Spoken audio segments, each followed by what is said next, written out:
Hey, bookish friends! So it's another day and another book. Let's talk about The Niger Wife by Vanessa Walters.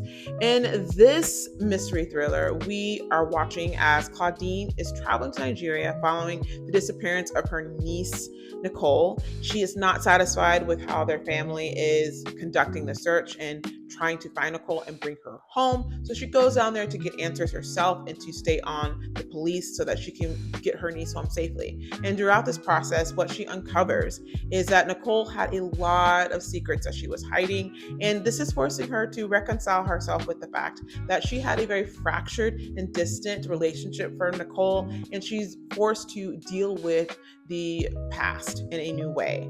This was such a fascinating and interesting read. It had some themes that I really enjoyed concerning racial and cultural identity, the sense of belonging, as well as confronting trauma, whether it is generational trauma, personal trauma, and how it impacts your current reality when it's not resolved and you're not properly healed from that trauma. Such an interesting read and exploration. These characters were fascinating and interesting. They did have a lot of layers and a lot of depth. The story I felt was well plotted and pretty consistent.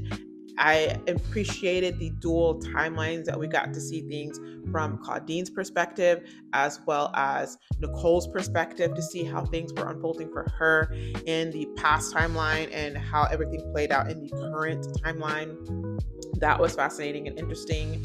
It was also interesting to see Nicole, struggle and dealing with being a British Jamaican woman in Nigeria and the cultural differences within these two cultures, and her trying to reconcile with that and struggling and battling again with that and trying to find her belonging in her space with her in-laws. I thought that was fascinating as well. And again, the exploration of trauma, it was just on point and so interesting to read about and to see unfold in this. The issue that I have with the story is that I did struggle a lot with Nicole's character because she was making some wild choices, and there were so many times I literally wanted to shake her and then slap her because I was like, girl, what are you doing? But still, it was such a good and fascinating story. I really enjoyed it. I gave this 3.5 stars.